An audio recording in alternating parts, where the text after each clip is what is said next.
Bom dia, estamos no dia 239 de leitura da Bíblia. Começaremos com João, capítulo 7, versículos de 1 a 24. A incredulidade dos irmãos de Jesus. Passadas essas coisas, Jesus andava pela Galileia porque não desejava andar pela Judeia, visto que os judeus queriam matá-lo. E a festa dos judeus, chamada de Festa dos Tabernáculos, estava próxima. Então, os irmãos de Jesus se dirigiam a ele e disseram: Deixe este lugar e vá para a Judeia, para que também os seus discípulos vejam as obras que você faz.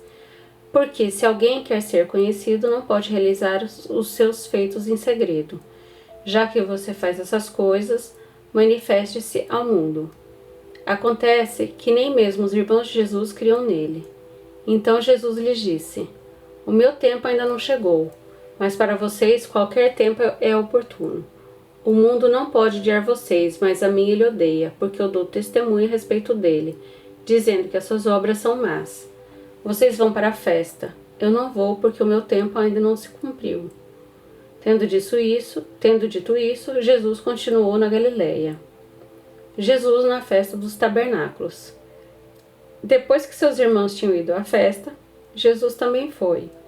Não publicamente, mas em segredo. Ora, os judeus o procuraram na festa e perguntaram: Onde estará ele? E havia grande murmuração a respeito de Jesus entre as multidões. Uns diziam: Ele é bom, e outros afirmavam: Não, não é. Ele engana o povo. Entretanto, ninguém falava dele abertamente, por ter medo dos judeus. A controvérsia entre Jesus e os judeus. Quando a festa já estava na metade, Jesus foi ao templo e começou a ensinar. Então os judeus se maravilhavam e diziam: Como é que ele pode ser letrado se não chegou a estudar? Jesus lhes respondeu: O meu ensino não é meu, mas daquele que me enviou. Se alguém quiser fazer a vontade de Deus, conhecerá a respeito da doutrina. Se ela é de Deus, ou se eu falo por mim mesmo, quem fala por si mesmo está buscando a sua própria glória. Mas o que busca a glória de quem o enviou, esse é verdadeiro, e nele não há falsidade. Não é fato que Moisés deu a lei para vocês? Contudo, nenhum de vocês a cumpre. Por que estão querendo me matar? A multidão respondeu: Você tem demônio. Quem é que está querendo matá-lo? Jesus respondeu: Um só feito eu realizei, e todos vocês ficaram admirados. Moisés lhe deu a circuncisão, se bem que ela não vem de Moisés, mas dos patriarcas. E vocês fazem a circuncisão de um menino até mesmo no sábado. E se um menino pode ser circuncidado em dia de sábado, para que a lei de Moisés não seja desrespeitada, porque vocês ficam indignados contra mim pelo fato de eu ter curado por completo um homem num sábado? Não julguem segundo a aparência, mas julguem pela reta justiça.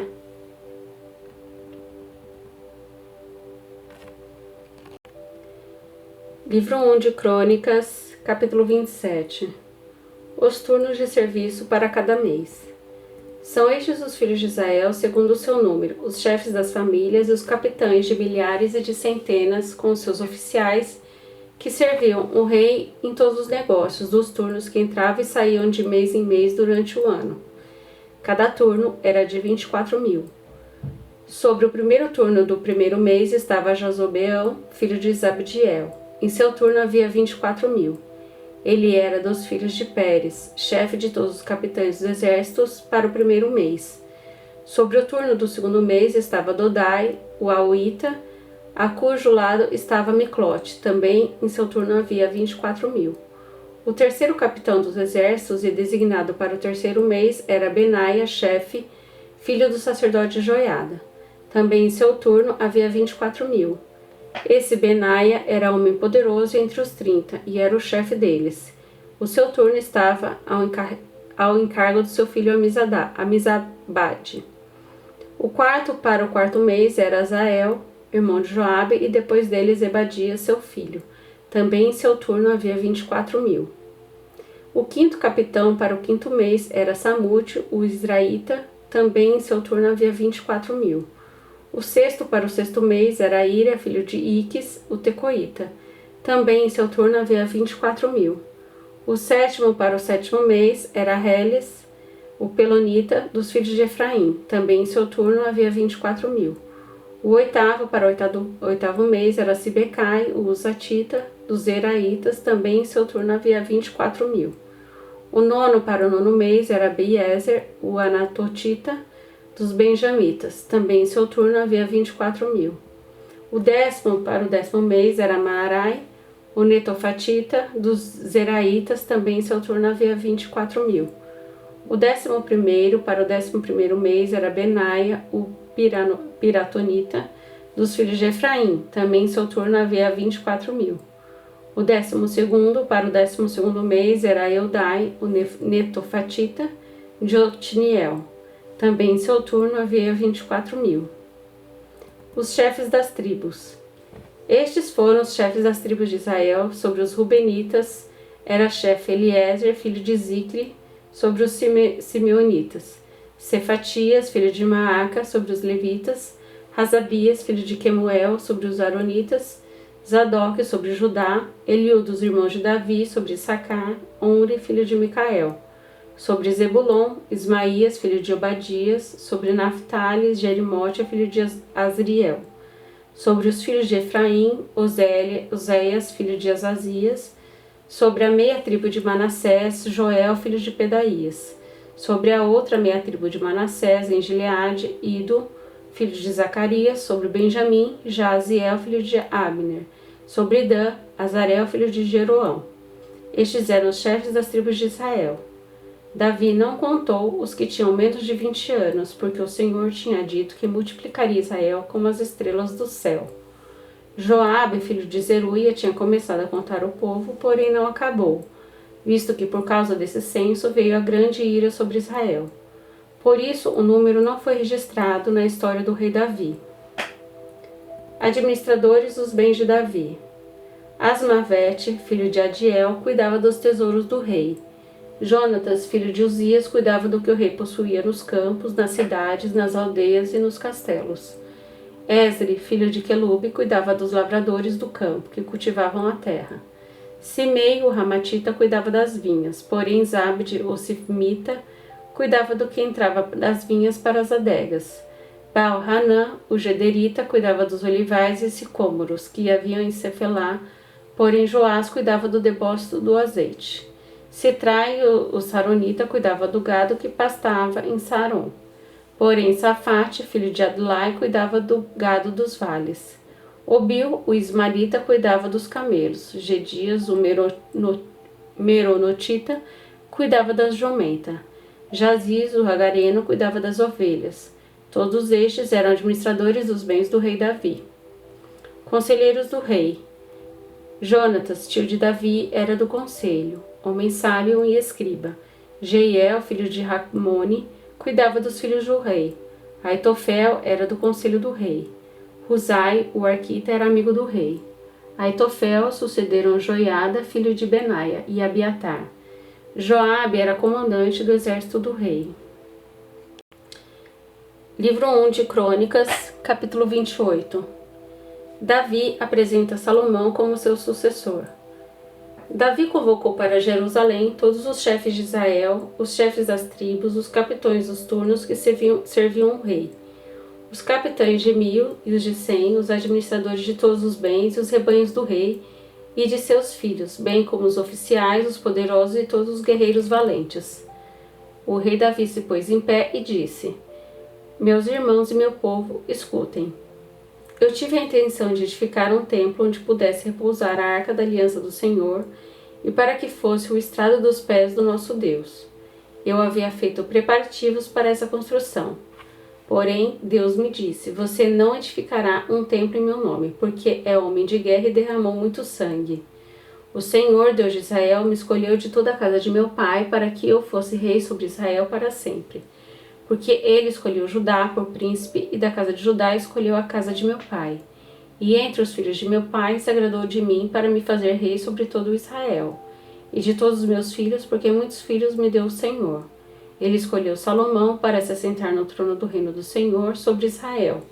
E me disse: O seu filho Salomão é quem edificará o meu templo e os meus átrios, porque eu O escolhi para filho e eu lhe serei por pai.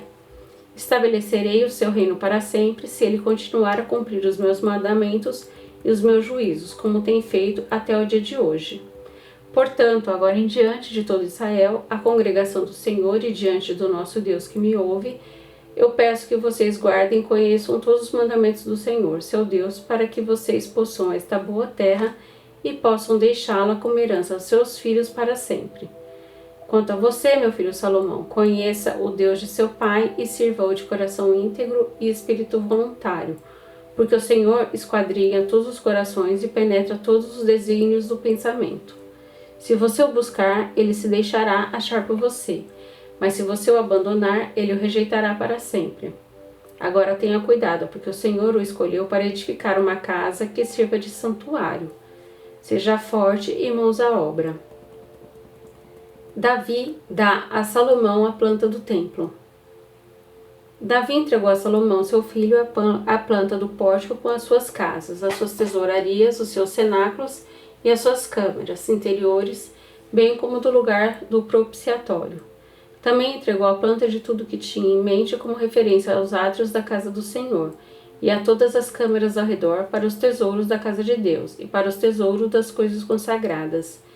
Deu-lhe instruções para organizar os turnos dos sacerdotes e dos levitas e para toda a obra do ministério da casa do Senhor, e para todos os utensílios para serviço da casa do Senhor. Especificou o peso do ouro para todos os utensílios de ouro de cada serviço, o peso da prata para todos os utensílios de prata de cada serviço, o peso para os candelabros de ouro e as suas lâmpadas de ouro, para cada candelabro e suas lâmpadas, segundo o uso de cada um. Também o peso do ouro para cada uma das mesas da proposição, e o peso da prata para as mesas de prata, ouro puro para garfos, para as bacias e para os copos, para as taças de ouro, o devido peso a cada uma, bem como para as taças de prata, a cada uma o seu peso, o peso do ouro refinado para o altar do incenso, bem como, segundo a planta, o ouro para o carro dos querubins, que haviam de estender as asas e cobrir a arca da aliança do Senhor. Davi disse: Tudo isso me foi dado por escrito por mandado do Senhor, a saber, todas as obras dessa planta. Então Davi disse a Salomão seu filho: Seja forte e corajoso e mãos à obra, não tenha medo nem fique assustado, porque o Senhor Deus, meu Deus, estará com você. Ele não deixará nem o abandonará, até que você termine todas as obras para o serviço da casa do Senhor. Eis aí os turnos dos sacerdotes e dos levitas para todo o serviço da casa de Deus. E para toda obra você poderá contar com voluntários competentes para fazer todo tipo de serviço. Também os chefes de todo o povo estarão inteiramente às suas ordens. Zacarias, capítulo 12. A salvação de Jerusalém. Sentença pronunciada pelo Senhor a respeito de Israel. O Senhor, que estendeu o céu, fundou a terra e formou o espírito do ser humano dentro dele, e diz: Eis que eu farei de Jerusalém um cálice de atordoamento para todos os povos vizinhos e também para Judá, durante o sítio contra Jerusalém. Naquele dia farei de Jerusalém uma pedra pesada para todos os povos. Todos os que tentarem erguê-la ficarão gravemente feridos, e todas as nações da terra se ajuntarão contra ela. Naquele dia, diz o Senhor, farei com que todos os cavalos fiquem espantados e os seus cavaleiros fiquem loucos. Manterei os meus olhos abertos sobre a casa de Judá e farei com que todos os cavalos dos povos fiquem cegos. Então os chefes de Judá pensarão assim: os moradores de Jerusalém têm a força do Senhor dos exércitos, seu Deus. Naquele dia, porei os chefes de Judá como um braseiro aceso debaixo da lenha e como uma tocha acesa entre os feixes de trigo. Eles destruirão à direita e à esquerda todos os povos ao redor, e Jerusalém será habitada outra vez no seu lugar na própria Jerusalém. O Senhor salvará primeiramente as tendas de Judá, para que a glória da casa de Davi e a glória dos moradores de Jerusalém não sejam exaltadas acima de Judá. Naquele dia o Senhor protegerá os moradores de Jerusalém. O mais fraco dentre eles naquele dia será como Davi, e a casa de Davi será como Deus, como o anjo do Senhor diante deles. Naquele dia procurarei destruir todas as nações que vierem contra Jerusalém. o arrependimento dos habitantes de Jerusalém. E sobre a casa de Davi e sobre os moradores de Jerusalém derramarei o espírito da graça e de súplicas. Olharão para aquele a quem transpassaram. Plantarão por ele como quem planteia por um filho único e chorarão por ele como quem chora amargamente pelo primogênito. Naquele dia, o pranto de Jerusalém será tão grande como o pranto de Hadad-Rimon no vale de Megido. A terra pranteará, cada família à parte. A família da casa de Davi à parte, e suas mulheres à parte. A família da casa de Natã à parte, e as suas mulheres à parte.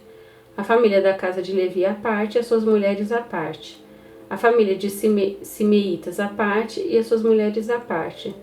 Todas as outras famílias prantearão, cada família à parte, e as suas mulheres à parte.